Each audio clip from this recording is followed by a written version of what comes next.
नहमदुहु व नुसल्ली व नुसल्लिमु अला रसूलिहिल करीम अम्मा बादु फ़ौज़ु बिल्लाहि मिनश शैतानिर रजीम बिस्मिल्लाहिर रहमानिर रहीम क़द जाअकुम बुरहानुम मिर रब्बिकुम व अंज़लना इलैकुम नूरम मुबीना सुब्हानल्लाह सदक़ल्लाहु मौलाना अज़ीम व बल्लगना रसूलुहुन नबियुल करीम व नहनु अला ज़ालिका लमिनश शाहिदीन व शाकिरीन वल्हम्दुलिल्लाहि रब्बिल आलमीन। वाजिबुत ताज़ीम काबिल तकरीम मुअज़्ज़ज़ अज़ीज़ान गिरामी क़द्र अल्लाह जल्ल मजदुहु की तौफ़ीक और हुज़ूर अलैहिस्सलाम की निगाह अक़दस के तसद्दुक़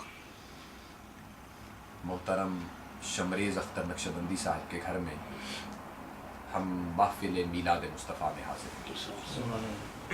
अल्लाह रब्बुल इज़्ज़त हम सब की हाज़िरी को अपनी बारगाह में कबूल व मंजूर फरमाए आमीन। और इस माह मुक़द्दस की अज़मतें, रहमतें, अनायात हम सब को अपने दामन में समेटने की तौफ़ीक़ अता आमीन। इस निस्बत से जो मैंने आया करीमा उन्वान गुफ्तगू के तौर पर तिलावत करने का शरफ़ हासिल किया है, ये भी बैन ही तर्जुमे के एतबार से वही आया करीमा है जिस तरह की सूफ़ी साहब ने उन्वान गुफ्तगू के तौर पर तिलावत की।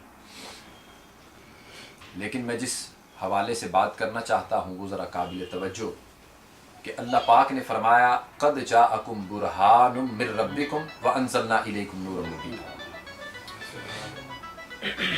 तुम्हारे रब की तरफ से तुम्हारे पास बुरहान यानी रोशन दलील आ गई, व अंज़लना इलैकुम नूरम मुबीना, और हमने तुम्हारी तरफ रोशन नूर नाजिल फरमा दी।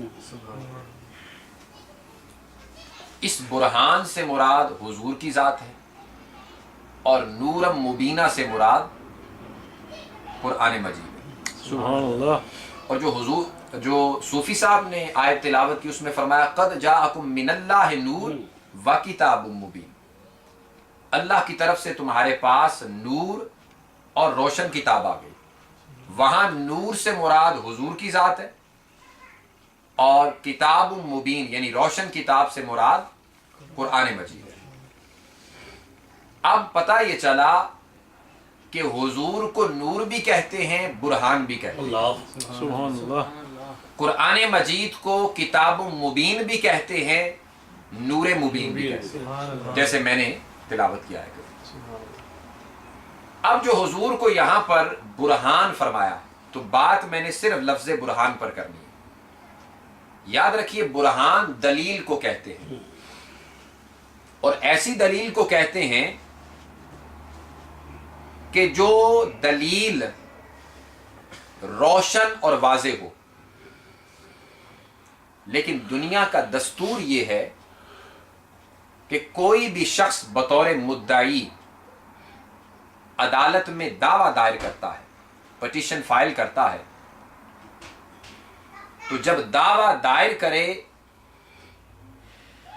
तो जज या काजी या जस्टिस उसके केस को, उसकी पिटीशन को पढ़ता है, रीड करता है, और करने के बाद उस पर विटनेसेस होती हैं, इश्यूज फ्रेम होते हैं और उस पर विटनेसेस होती हैं, गवाहियां होती हैं, ताकि ये दावा जो तुमने किया है उसके लिए दलील लेकर आओ।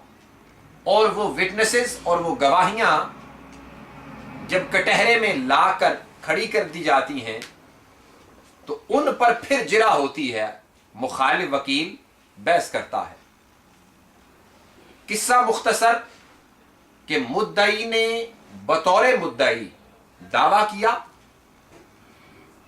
उस दावे को साबित करने के लिए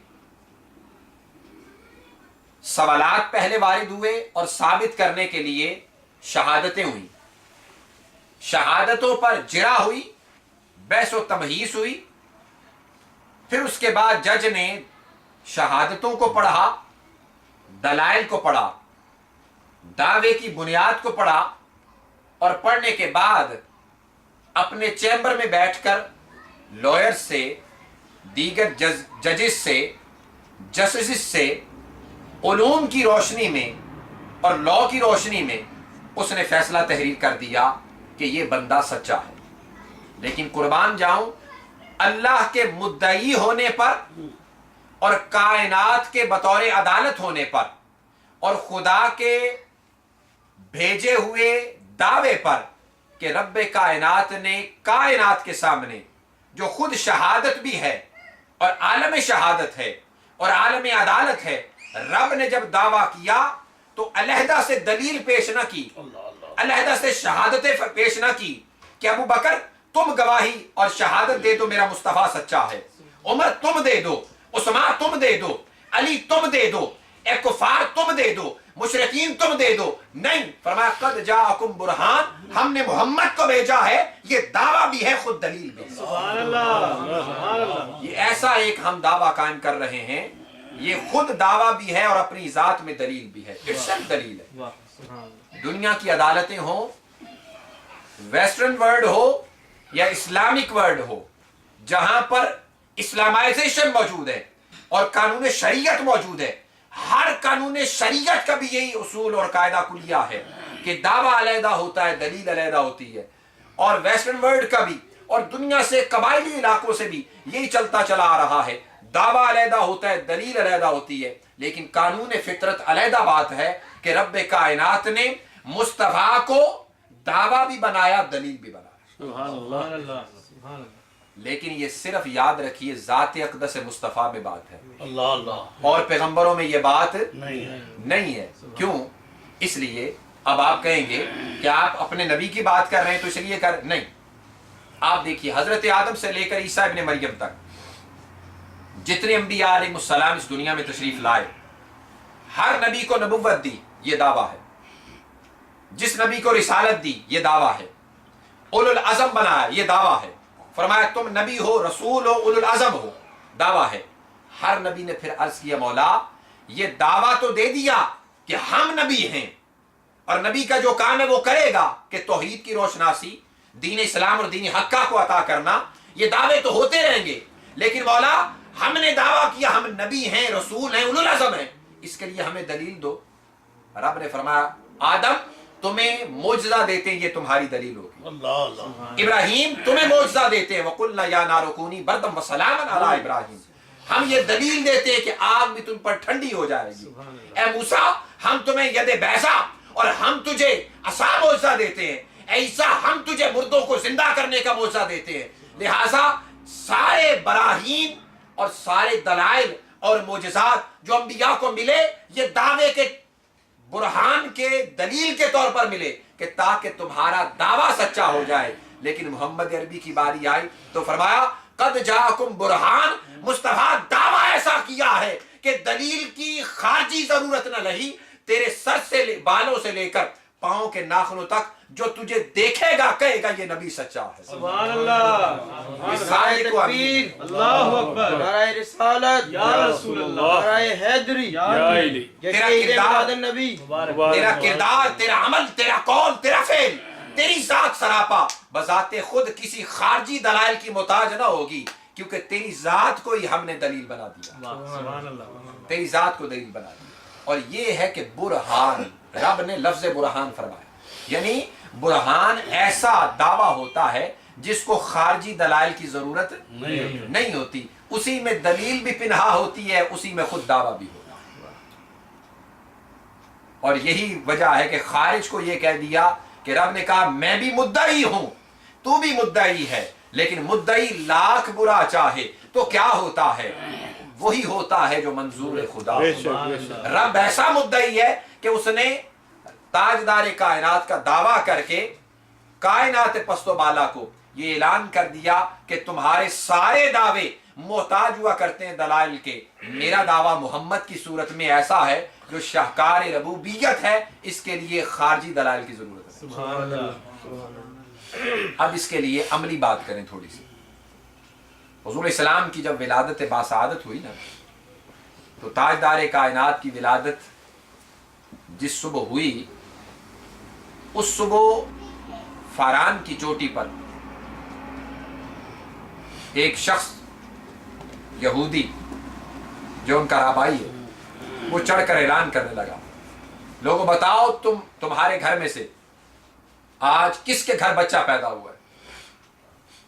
یہودی یہاں اکٹھے ہوئے، اور یہ یہودی اسی لیے وادی مکہ میں آ کے آباد ہوئے تھے کہ یہاں خاتم النبیین کی ولادت ہوگی، لیکن چونکہ وہ یہ گمان کرتے تھے کہ آخری نبی بنی اسرائیل میں آئے گا، لیکن اس کا مقام ولادت اور اس کا وطن ولادت وادی مکہ ہو، اس لیے یہ یہودی سارے آ کے یہاں پہ آباد ہو گئے کہ شاید ہمارے گھروں میں سے کسی گھر کو حضور کا ولادت کا پروانہ مل جائے اور حضور علیہ الصلوۃ والسلام ہمارے گھر قدم رنجا فرمائے۔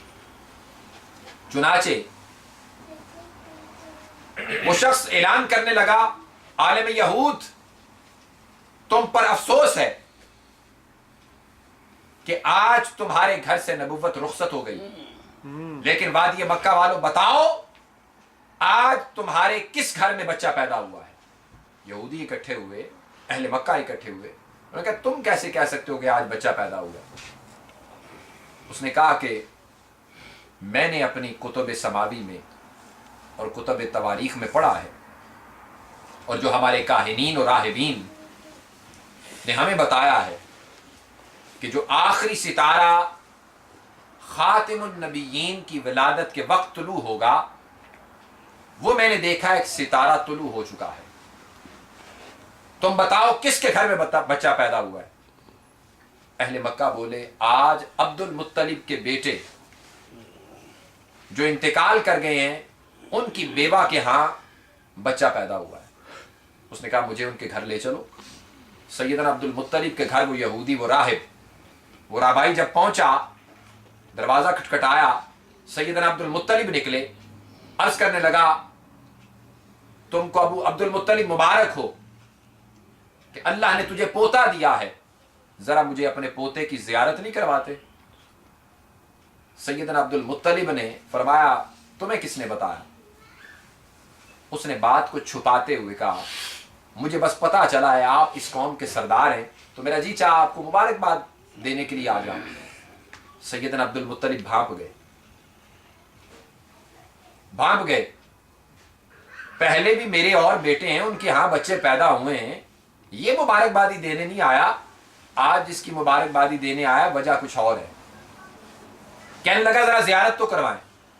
سیدنا عبد المطلب اس برہان قاطع اور دلیل اتم اور برہان کی زیارت کے لیے اندر تشریف لے کر گئے، بچے کو اٹھا کر تاجدار کائنات کو گود میں جب باہر لائے، چہرے مقدس پہ کپڑا پڑا ہوا تھا، کپڑا جو اٹھایا اس نے پیشانی مقدس کو دیکھا، بے ہوش ہو کر زمین پر گر پڑا۔ سبحان اللہ۔ آپ نے اسے پانی وانی منگوایا، اس کے چہرے پہ چھینٹے مارے، اسے پانی پلایا، اٹھ کے کھڑا ہو گیا۔ جناب عبد المطلب اتنی دیر میں حضور کو اندر چھوڑا ہے۔ پوچھا بے ہوش کیوں ہوئے؟ کہنے لگا عبد المطلب تمہیں مبارک ہو، تم خاتم النبیین کے دادا ہو، ختم المرسلین کے دادا ہو، تم ختم نبوت کے تاجدار کے دادا ہو۔ تمہارے گھر جو ہستی آئی ہے یہ وہ ہستی ہے کہ جو ان کے قدموں سے لپٹ جائے گا رب کائنات دنیا و آخرت میں کامیابی و کامرانی عطا کرے۔ سبحان اللہ۔ جو ان کے قدموں سے الگ ہو جائے گا ذلیل و رسوا ہوگا، لیکن یاد رکھنا ان پر بڑے ظلم و ستم ہوں گے اس وادی میں، یہاں سے ہجرت پر مجبور کر دیا جائے گا، لیکن وہ دن وہ وقت دور نہ ہوگا کہ شان فاتحیت کے ساتھ تیرا پوتا محمد جب وادی مکہ میں قدم رکھے گا تو اس کے بعد طلوع ہونے والا یہ سورج تیرے گھر سے جو نکلا ہے اور وادی مدینہ کے اندر مواخات قائم کرنے والی ہستی جب فتح کی شان کے ساتھ وادی مکہ میں پہنچے گی تو 360 بتوں کو ختم کر کر یہاں پہ توحید کا پرچم جب مکے کے اوپر کعبۃ اللہ پر آویزاں کرے گا تو یاد رکھنا پوری کائنات کی سرزمین محمد عربی پر نازا ہوگی، اور کعبہ بھی فخر کرے گا کہ یا باری تعالیٰ شکر ہے تیرا کہ کملی والا آ گیا جس نے مجھے بتوں سے پاک کر دیا، آج وہ تیرا محبوب آ گیا جس نے مجھے تیرے گھر کی طرف دوبارہ لوٹا دیا ہے، اور جس مقصد وحید کے لیے مجھے بنایا گیا تھا دوبارہ وہ صاحبان موحد میرے گرد تیرا طواف کریں گے اور تیری یاد کریں گے اور کہیں گے لبیک اللہم لبیک.